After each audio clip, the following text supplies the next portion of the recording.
Hi everyone, it's Jerry. This is a game from Season 10 of the Top Chess Engine Championship 2017. 24 of the world's very best chess engines doing battle in this event over the next 3 to 4 months.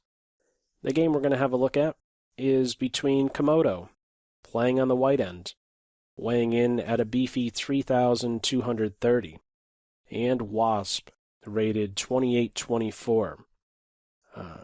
Just to put things into perspective, the current world number one, Magnus Carlsen, his current rating is 2837.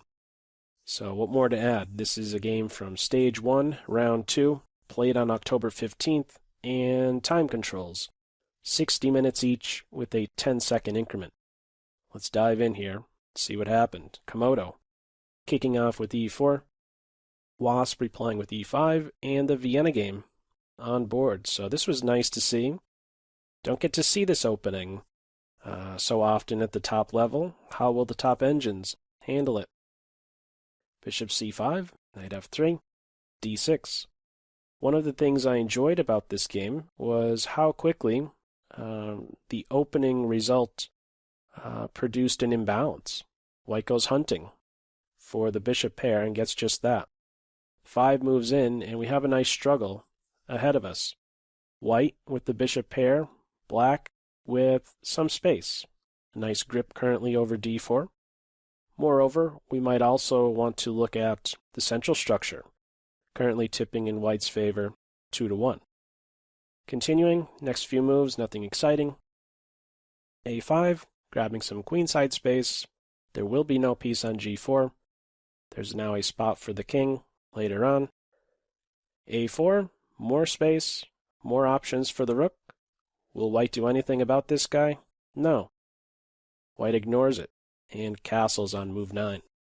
This game for me was instructive in many ways, in all phases.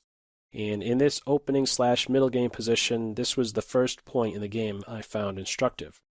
I'd like to elaborate some on it. Instead of the move castles, one of the moves that I would be thinking of, and I wouldn't be surprised if many other players would be considering this move, a3 is a common move you would see in reply to a4, which is stopping the pawn from going any further, and not, by playing a3, you don't allow this pawn to make your b pawn flinch. An issue with playing a3 is that you can't really successfully now go forward with a central expansion. One of the ideas that we're going to observe from this game is that white goes for c3 and d4. However, if you have a3 in there, let's just put 2 moves on. If you have first a3 in, and now look for c3, what have you just done? You've created a hole on b3. It already has some support and is not long off from being occupied now by either a knight or bishop. Both would be a great inconvenience to the white queenside. Therefore, the a-pawn rests on his home square. Stays put. Castles, c3. White is prepared to meet a3 with b3. There's one downside that we'll later on observe. There's one downside white will observe, and that is a bishop e6 move. Bishop applying pressure to a2 makes life difficult for the queen rook. It's a bit of an inconvenience for the rook to have to babysit the a2 pawn. But white is not budging with that pawn. Does not want to weaken b3. Queen e7, bishop d2, rook d8, queen c2, black's eyeing up f4, rook on f to d1. He has a responsibility. Not right away, not right now, but soon. h6, bishop e3, the knight jumps in, and chop chop. We no longer have the bishop pair advantage, but something we now transition to something else. It's a structural shift. Black has space still, space on the queen side with this guy, and some king side space with this guy here. White, on the other hand, has a central majority that has now been converted into 2-0. So, do you play d4 right now and set these guys into motion? No. Rook to d2. This was a second instructive moment for me. And why not d4? d4 straight away, you could do, but you allow the knight to jump into b4. How great of an inconvenience would this really be? I can't say for certain, but I just want to go as far as this point here.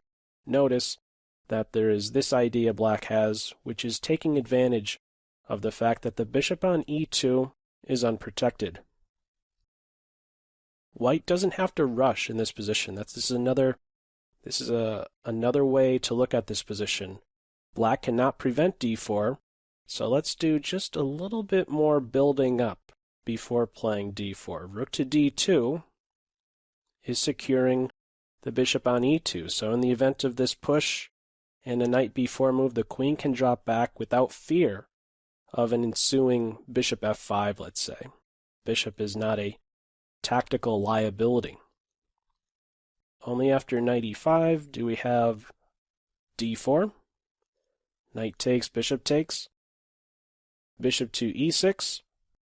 And this pressure on a2.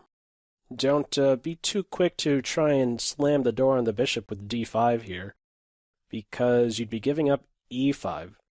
It's important to realize now that we're working with light square bishops, both sides having a light square bishop, we want to coordinate our structure with our bishops. So ideally, white is looking forward to placing a pawn on e5, pawns on dark, bishop on light. King to h2, another tidying up type of move, prophylactic type move. What is this? Why is this move maybe played? Well, in some lines, a queen g5 move may come about and pin the pawn to the king, and as a result, bishop takes pawn would be a threat. That's no longer the case with the king on h2. g6, black is looking for small improvements here. King ideally would like to be on a dark square opposite the bishop here. A little reposition for the white queen. f6.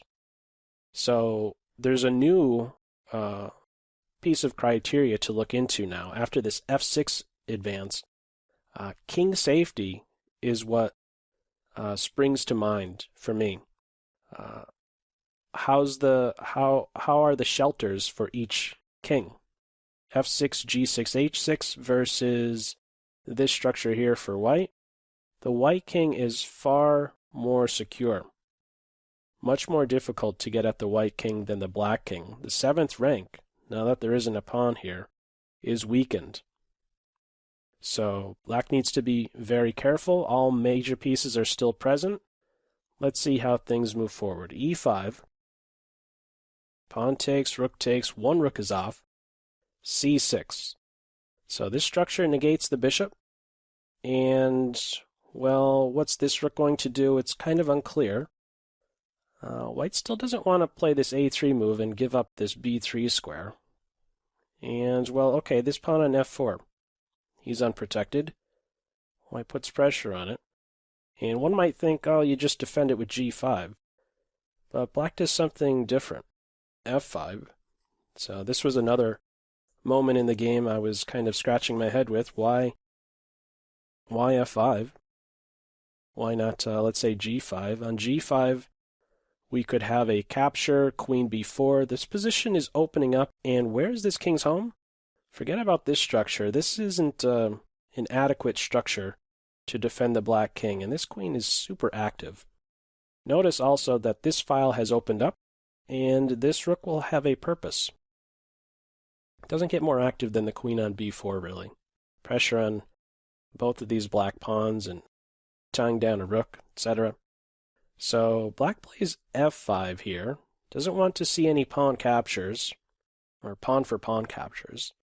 And it seems like white could just go ahead at this point and pick up the pawn, but doesn't. Instead, playing d5. Again, the question is, what is this rook going to do? Is he going to find activity here? No. Neither is the bishop. What about the d file? No. E file? No. How does white try to crack open this position? Well, white does so by playing first d5, changing the structure. A reason to not take here is because of queen b4.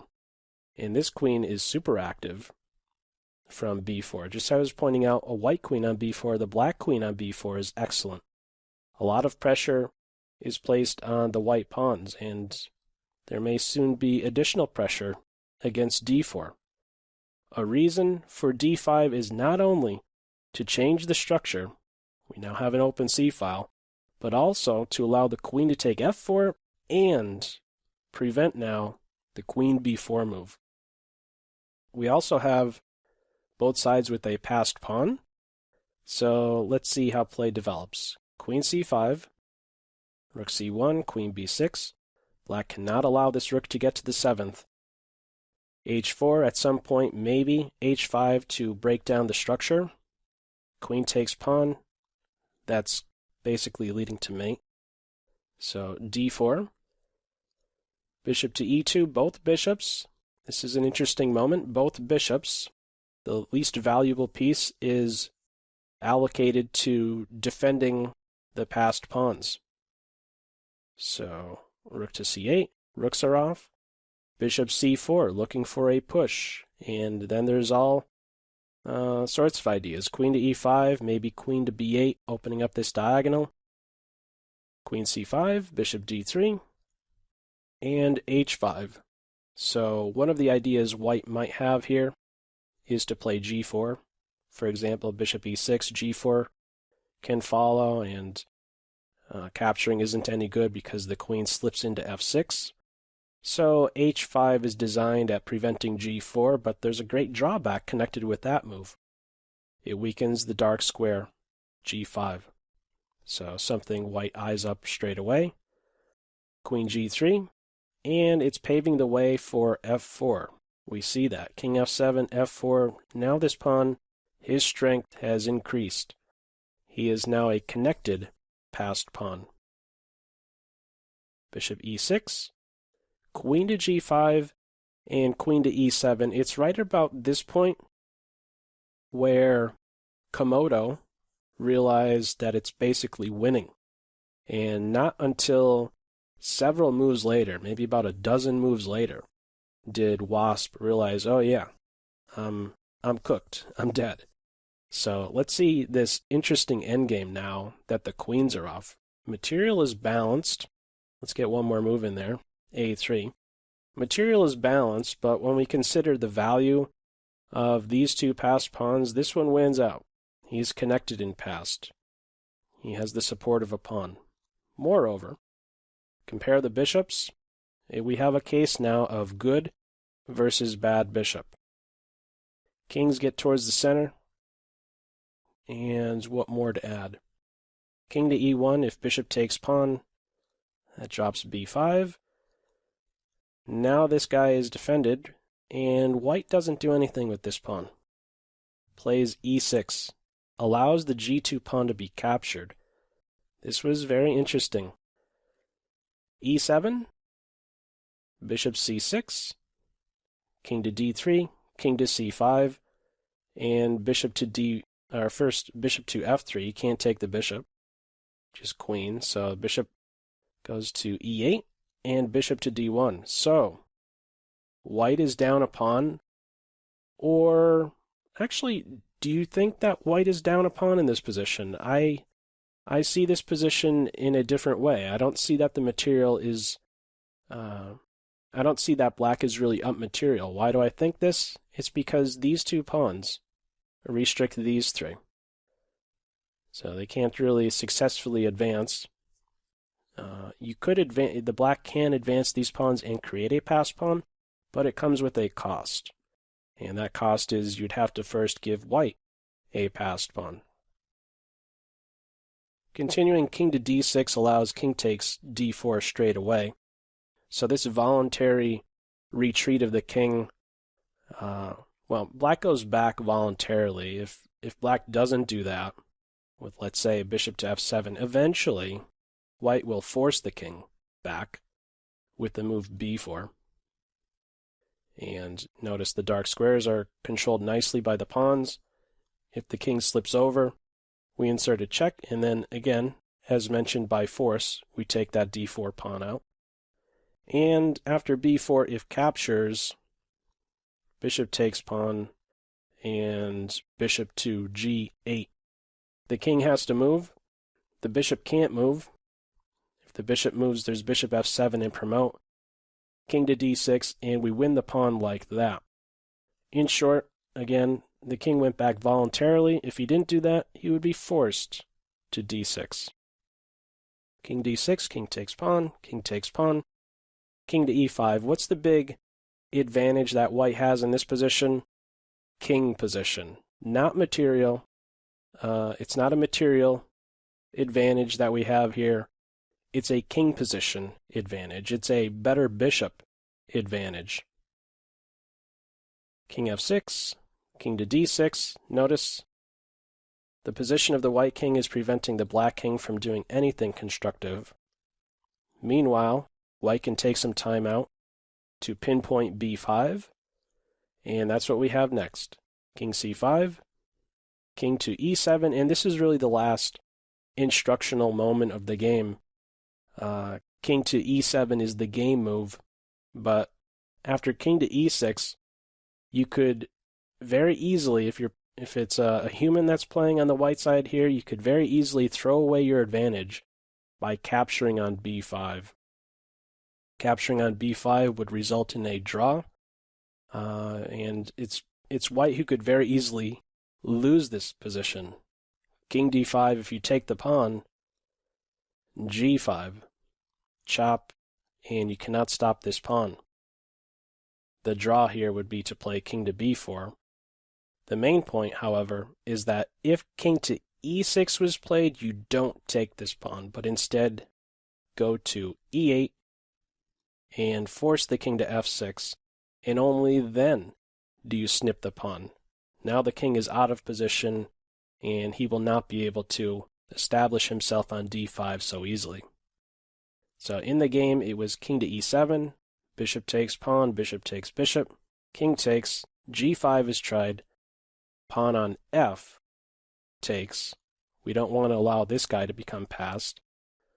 So f takes g, f4, the king is in time to hunt him down, and this is simply a one king and pawn endgame, wiping up a pawn now, and this is as far as the game goes. It's terminated at this point due to the tournament rules.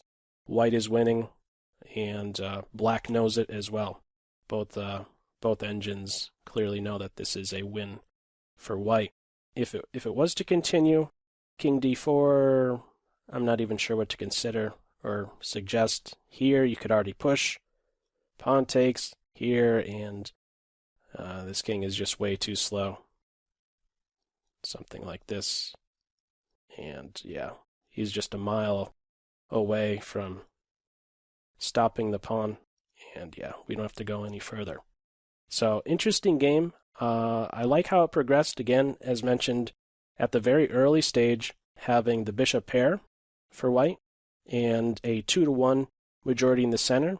That was eventually converted to what exactly? Bishop for knight exchange here. We're now working with a 2-to-0 majority in the center. This was eventually converted into a bit of a space advantage in the center with the pawn on e5.